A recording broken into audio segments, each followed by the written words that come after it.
On a freezing Cleveland morning, workers at ironworks manufacturing began their shift like any other day. But that day, something unusual waited at the gate. A homeless man, quiet, still, holding nothing but a chipped coffee cup, and a look in his eyes no one bothered to understand. They laughed at him, they mocked him, one of them kicked him to the ground.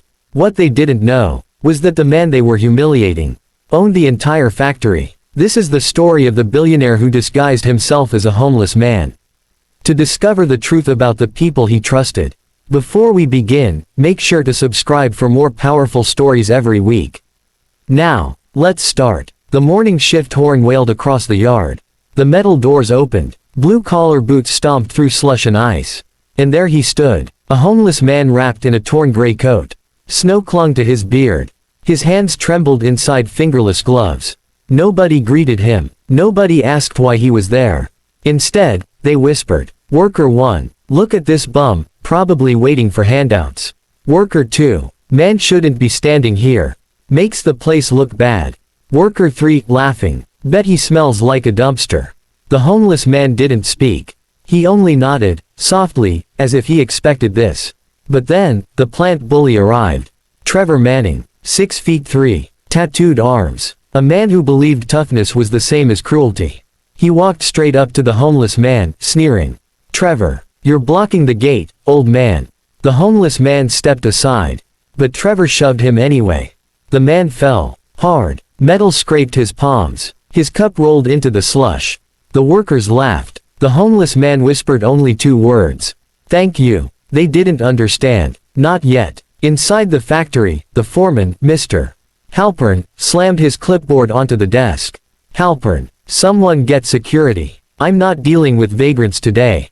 A young woman, Lily Torres, hesitated. "Lily, sir, he wasn't hurting anyone."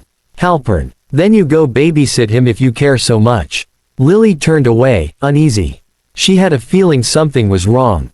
Something deeper than the cruelty she just witnessed. Meanwhile, the homeless man slowly walked around the factory perimeter. He wasn't lost. He wasn't confused. He was observing, watching how people acted when they believed no one important was watching them. Because he had a secret that had stayed hidden for 42 days. The homeless man was not homeless. His name was Robert Fontaine. Billionaire, philanthropist, and the silent owner of ironworks manufacturing. He had been betrayed in the past.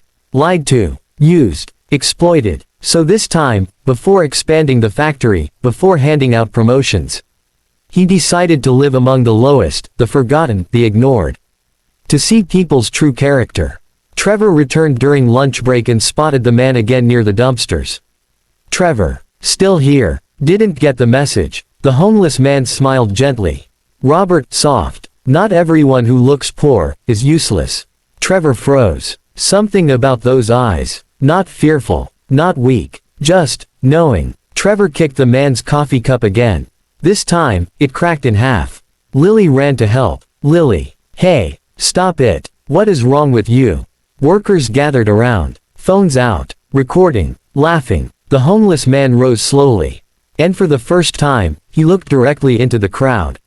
"Robert, thank you. Every one of you." Confusion spread. "Worker, thank you. For what?" The man wiped dirt from his sleeves.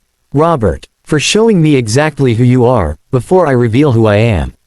Trevor laughed. But Lily didn't. Something in her gut twisted. At 2:15 p.m., the factory lights flickered. Sirens blared. The giant steel doors slammed shut. Nobody could leave. Workers panicked. Phones lost signal. Managers ran around shouting. Halpern stormed to the loudspeaker. "Halpern, everyone calm down. We're dealing with a system error." But it wasn't an error. Security guards in black suits entered from the east corridor.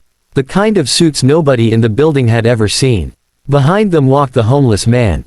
Cleaned up, face washed, hair combed. He wasn't wearing a suit yet. But he no longer wore the disguise of a forgotten man. Gasps echoed across the floor. "Worker, that's the homeless guy." Another. "What's happening?" Halpern stormed toward him. "Halpern, sir, this area is restricted. Security needs to escort you." One of the guards stepped between them. "Guard, Mr. Fontaine doesn't need escorting." Silence. Dead silence. "Halpern, Mr. Who? The homeless man smiled, but this time, not gently. Robert Fontaine, owner of Ironworks Manufacturing. Workers froze. Faces drained of color. Trevor stepped backward, mumbling. Trevor. No way, no way. Lily covered her mouth in shock. Robert continued walking until he reached the central platform. The same place quarterly announcements were given. He turned, looked at the hundreds of employees staring back at him. Robert, today, I saw how you treat a man you believed was beneath you. So today, you will face consequences, and truth. The giant screen behind Robert lit up. Images appeared, from hidden cameras, from cell phones, from security angles. Every insult, every shove, every kick, every laugh. Trevor's boot striking him, workers mocking him, supervisors ignoring him. Everyone watched themselves commit cruelty. Workers begged. Employee, this isn't fair. Robert, no. What wasn't fair was how you treated a man simply because you thought he had nothing to offer you. He pointed at Lily. Robert, except for one person. Lily stepped forward nervously. Robert, you're the only one who tried to help me. The only one who spoke up. Workers stared at Lily, shocked. Robert continued. Robert, so here is what will happen. Starting now, this factory is in a full audit. Every supervisor, every floor manager, every worker who participated in harassment, is suspended effective immediately. Cries erupted. Halpern, you can't do this, these are good workers. Robert, good workers don't treat human beings like garbage. Guards escorted Halpern away. Then he turned to Trevor. Trevor shook, sweating. Trevor, look, man, Mr. Fontaine, I didn't know. Robert, that's exactly the point. Trevor was removed from the building. Robert called Lily forward. Robert, I have watched this factory from afar for years. And you are exactly the kind of person this company needs. Lily blinked, stunned. Robert, effective today, you are promoted to Employee Wellness Supervisor. A new department that you will build from scratch. The factory erupted, not in cheers, but in disbelief. Lily whispering, but, why me? Robert, because kindness, when nobody is watching, is the highest form of character.